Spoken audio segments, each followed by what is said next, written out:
Friends, कैसे हैं आप सब लोग। एमजे एजुकेशन क्लासेस में आपका स्वागत है। आज हम सीटेट अगस्त में जो ऑफलाइन एग्ज़ाम होगा उसके पेपर 2 में जो एसएसटी का सब्जेक्ट होता है उसके क्वेश्चंस लेकर आए हूँ।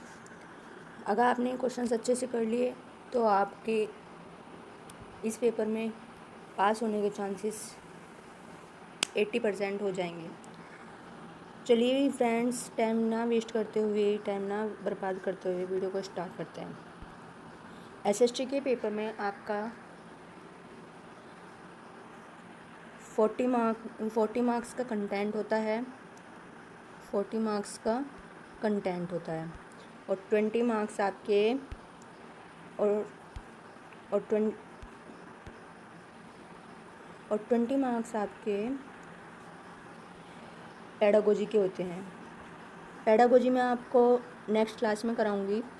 अभी मैं आपके लिए कंटेंट लेकर आई हूँ जो आपके सीटेट के एग्ज़ाम में कंटेंट से रिलेटेड जो क्वेश्चंस पूछे जाते हैं। ओके फ्रेंड्स, चलिए वीडियो स्टार्ट करते हैं। देखते हैं फर्स्ट क्वेश्चन हमारा क्या है।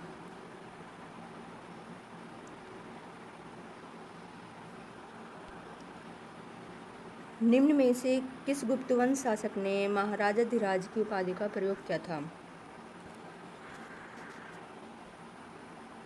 किस गुप्त वंश शासक ने, यानी इन चारों में से किसको महाराजा धीराज की उपाधि मिली थी।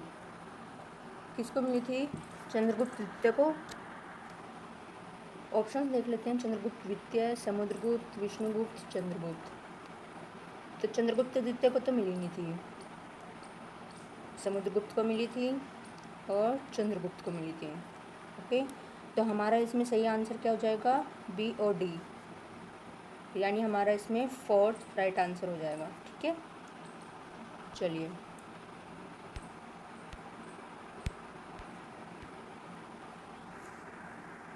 कुछ क्वेश्चंस में फ्रेंड्स मैंने इंग्लिश में भी लिखा है, इंग्लिश में भी लिखे हुए क्वेश्चंस लिए हैं, क्योंकि बहुत से वर्ड्स ऐसे होते हैं जो हमें समझने में कठिनाई होती है, हमें समझने में दिक्कत होती है। ठीक है, देखते हैं क्वेश्चन। मध्यकालीन भारत के इतिहास के संदर्भ में पिएत्र ड्यूरा क्या है, या पिएत्र ड्यूरा से क्या तात्पर्य है। फ्रेंड्स, ये वाला क्वेश्चन आपका सब मोस्ट इम्पोर्टेंट क्वेश्चन है, मोस्ट इम्पोर्टेंट। ये कई बार एग्ज़ाम में पूछा जा चुका है, तो इसलिए आप इसको चाहे अपनी कोई रफ नोटबुक में इसका नोट कर लीजिएगा या इसका स्क्रीनशॉट ले लीजिएगा। ये बहुत ही इम्पोर्टेंट क्वेश्चन है। मोस्टली क्वेश्चन पेपर में पूछा जाता है।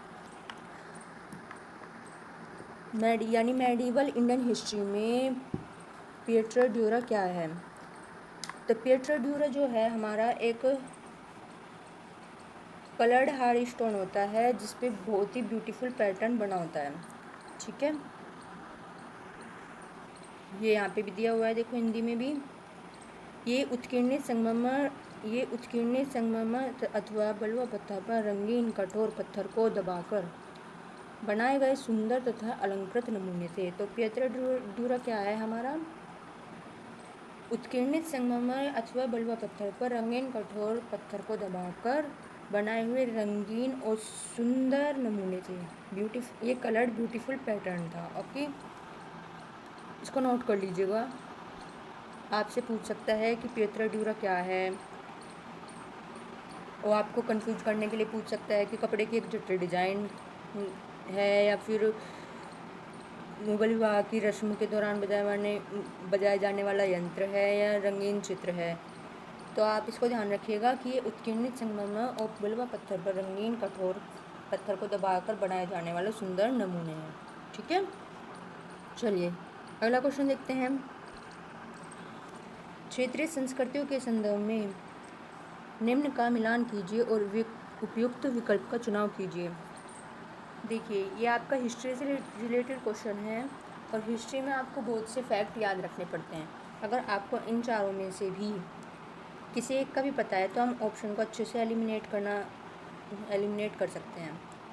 तो इसमें आपको क्षेत्रीय संस्कृति बतानी है। क्षेत्रीय संस्कृति दी हुई है, महोदयपुरम, अनंतवर्मन, मंगल काव्य, बसोहली।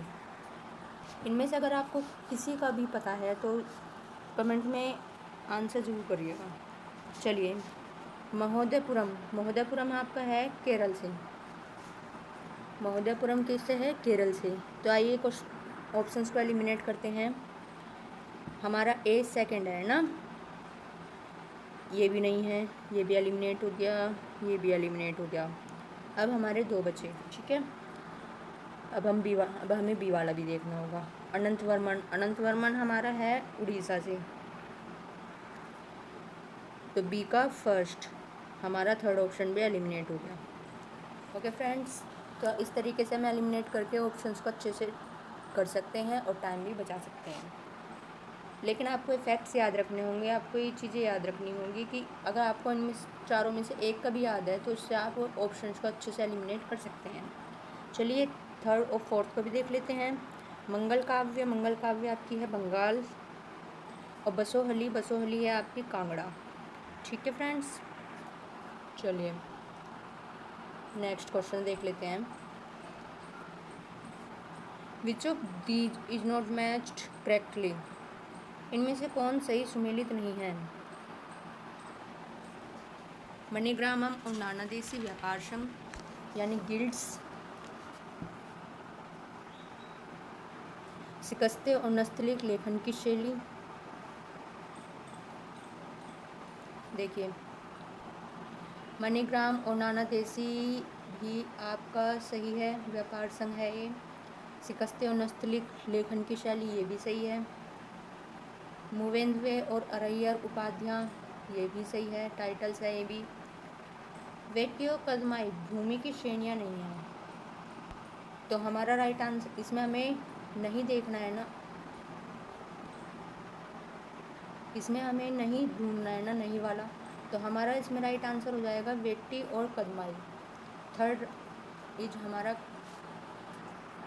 हमारा राइट आंसर, वेट्टी और कदमाई भूमि की श्रेणियाँ नहीं है। बाकी हमारा मणिग्राम और नानादेशी व्यापार संघ सही है। शिकस्ते और नस्तलीक ये भी स्टाइल्स ऑफ राइटिंग है। मूवेंद्वे अरैया उपाध्याय टाइटल्स है हमारे, लेकिन वेट्टी और कदमाई भूमि की श्रेणियाँ नहीं हैं, तो हमारा राइट आंसर क्या हो जाएगा? वेट्टी और कदमाई भूमि की श्रेणियाँ। ठीक है फ्रेंड्स, चलिए नेक्स्ट क्वेश्चन की तरफ बढ़ते हैं। निम्न कथनों पर विचार कीजिए तथा सही कथन वाले विकल्प का चयन कीजिए।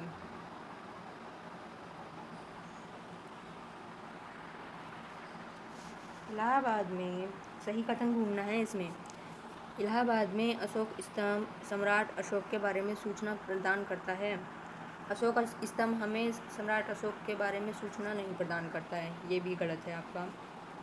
अशोक स्तंभ पर अभिलेख हरिसेन द्वारा एक काव्य के रूप में लिखे गए थे, ये आपका सही है। प्रशस्तियों में जनसाधारण और सामाजिक जीवन के बारे में लिखा गया था, ये भी आपका गलत है।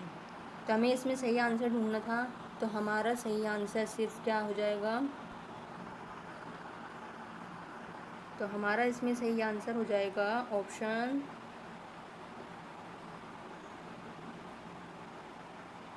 तो हमारा इसमें सही आंसर है ऑप्शन सेकंड यानी 2। ठीक है, केवल सेकंड एक ही इसमें सही है। अशोक स्तंभ पर अभिलेख हरिसेन द्वारा एक काव्य के रूप में लिखे गए थे। चलिए नेक्स्ट कीजिए, नेक्स्ट क्वेश्चन पर चलते हैं। 19वीं शताब्दी के भारत में सिंह सभाओं का गठन क्यों हुआ था? भारत में सिंह सभाओं का गठन क्यों हुआ था? अंग्रेज सरकार के विरुद्ध लड़ाई के लिए? बिल्कुल गलत है। अंग्रेज सरकार की लड़ाई के विरुद्ध लड़ाई के लिए सिंह सभाओं का गठन नहीं किया गया था। सिखों में प्रचलित अंधविश्वासों से छुटकारा के लिए? हाँ जी, ये सिखों में जो प्रचलित अंधविश्वास था उससे छुटकारा पाने के लिए सिंह सभाओं का गठन किया गया था, ये भी सही है।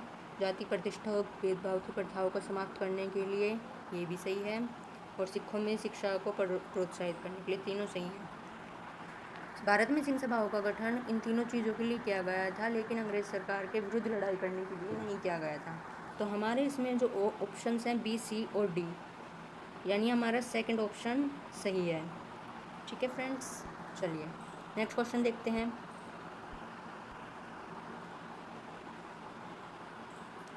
Which of the following movements was critical of exercising authority on the basis of religion in the early 20th century India?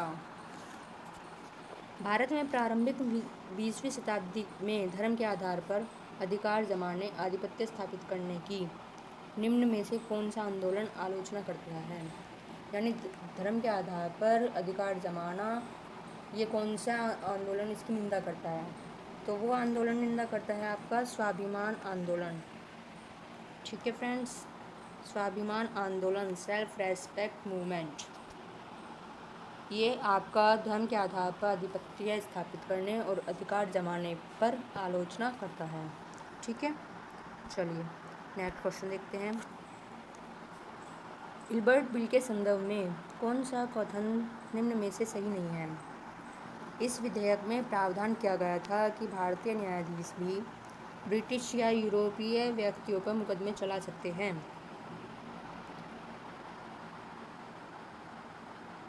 तो फ्रेंड्स, ये बिल्कुल सही है कि भारतीय न्यायाधीश भी ब्रिटिश और यूरोपीय व्यक्तियों पर मुकदमे चला सकते हैं, क्योंकि पहले तो ये था ना काला कानून, ना वे देखते थे किसने क्या किया है क्या नहीं किया है, बस सज़ा दे देते थे। लेकिन इल्बर्ट बिल में क्या था कि भारतीय न्यायाधीश भी ब्रिटिश और यूरोपीय शक्तियों पर मुकदमे चला सकते हैं। इस विधेयक में प्रावधान किया गया था कि भारतीय न्यायाधीश ब्रिटिश या यूरोपीय व्यक्तियों पर मुकदमे नहीं चला सकते। ये बिल्कुल इसका अपोजिट हो गया था, तो बिल्कुल गलत है, हमारा मिल गया आंसर इसमें। ठीक है, क्योंकि इन्होंने इसमें क्या पूछा है, इन्होंने इसमें पूछा है कि इल्बर्ट बिल के संदर्भ में निम्न में से कौन सा कथन सही नहीं है। नहीं वाला पूछा ना, तो ये वाला ऑप्शन हमारा बिल्कुल सही है, सेकंड वाला। इसमें ये प्रावधान नहीं किया गया था कि भारतीय न्यायाधीश ब्रिटिश और यूरोपीय व्यक्तियों पर मुकदमे नहीं चला सकते, वे चला सकते हैं, जैसे कि हमने ऊपर वाले ऑप्शन में पढ़ा था। बिल भारतीय और ब्रिटिश न्यायाधीशों के बीच समानता स्थापित करता था। ये जो इल्बर्ट बिल था वो भारतीय और ब्रिटिश न्यायाधीशों के बीच समानता स्थापित करता था। ये बिल जो है भारत में काम कर रहे अंग्रेज़ों ने सरकार से इस बिल को लाने की मांग की थी। किसने मांग की थी? अंग्रेज़ों ने, जो भारत में काम कर रहे थे। ठीक है, चलिए आगे बढ़ते हैं। Which of the following maps shows the vegetation distribution? कौन सा मैप वेजिटेशन डिस्ट्रीब्यूशन यानी मानचित्र वनस्पति के वितरण को दर्शाता है? वनस्पति के वितरण को दर्शाता है वेजिटेशन डिस्ट्रीब्यूशन। तो वो होता है आपका थीमेटिक मैप। थीमेटिक मैप आपके वेजिटेशन डिस्ट्रीब्यूशन को दर्शाता है। ओके, चलिए आगे बढ़ते हैं। दिए गए कथनों ए और बी को पढ़ें तथा उपयुक्त विकल्प का चुनाव करें। 21 जून को उत्तर अयनांत होता है तथा मकर रेखा पर सूर्य की किरणें सीधी पड़ती हैं। गलत है। दक्षिण अयनांत 22 जनवरी को होता है तथा कर्क रेखा पर सूर्य की किरणें सीधी पड़ती हैं। ये भी बिल्कुल गलत है। तो हमारे दोनों कथन क्या हैं?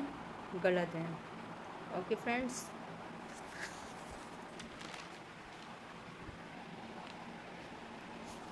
चलिए आगे बढ़ते हैं।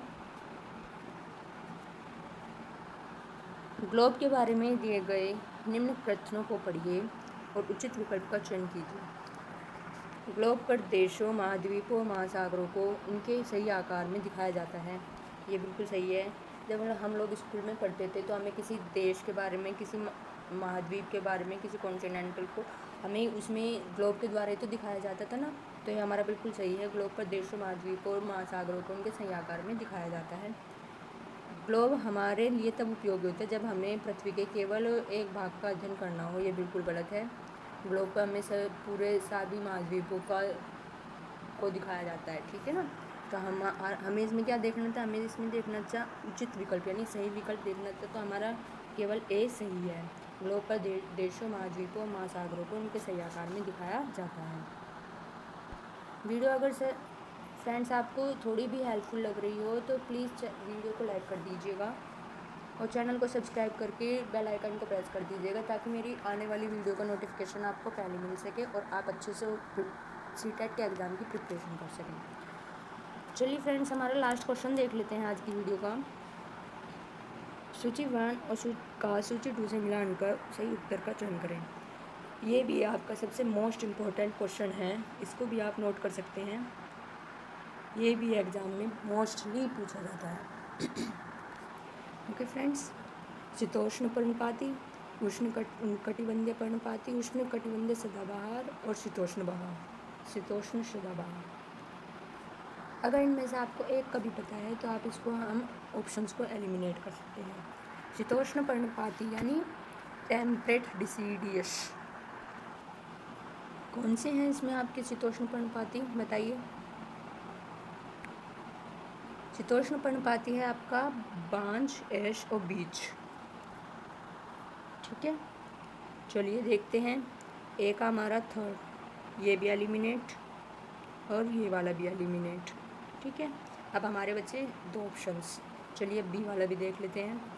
उष्ण कटिबंधीय पर्णपाती, उष्ण कटिबंधीय पर्णपाती में हमारे मुख्य वृक्ष हैं साल, सागवान और शीशम, साल, सागवान और शीशम। चलिए देख लेते हैं, बी में भी दोनों सही हैं। अब हमें सी वाला देखना होगा। उष्ण कटिबंधीय सदाबहार, उष्ण कटिबंधीय सदाबहार हमारे हैं रोजवुड, आबनूस और महोगनी। तो सी का 4 यानी हमारा सेकंड ऑप्शन भी एलिमिनेट हो गया। तो हमारा थर्ड ऑप्शन क्या हो जाएगा? हमारा थर्ड ऑप्शन हमारा सही हो जाएगा। शीतोष्ण सदाबहार हो जाएगा हमारा बांज, चीड़ और यूकेलिप्टस। ठीक है, शीतोष्ण पर्णपाती हमारा क्या है? बांज, ऐश, बीच। उष्ण कटिबंधीय पर्णपाती क्या हो जाएगा? साल, सागवान, शीशम। उष्ण कटिबंधीय सदाबहार हो जाएगा रोजवुड, आबनूस, महोगनी। और शीतोष्ण सदाबहार हो जाएगा बांज, चीड़ और यूकेलिप्टस। तो फ्रेंड्स, आज की वीडियो में सिर्फ इतने ही क्वेश्चंस, आप इनको अच्छे से प्रिपेयर कर लीजिएगा तो आपके पेपर में अधिक इनमें से ही क्वेश्चंस मिल जाएंगे। ठीक है, चलिए नेक्स्ट वीडियो में मिलते हैं। चैनल को सब्सक्राइब करके बेल आइकन प्रेस कर दीजिएगा ताकि मेरी आने वाली वीडियो की नोटिफिकेशन आपको मिल सके। ठीक है फ्रेंड्स, और वीडियो को लाइक कर दीजिएगा जिससे मुझे वीडियो बनाने के लिए मोटिवेशन मिल सके। चलिए फ्रेंड्स, नेक्स्ट वीडियो में मिलते हैं। Thanks for watching and best of luck.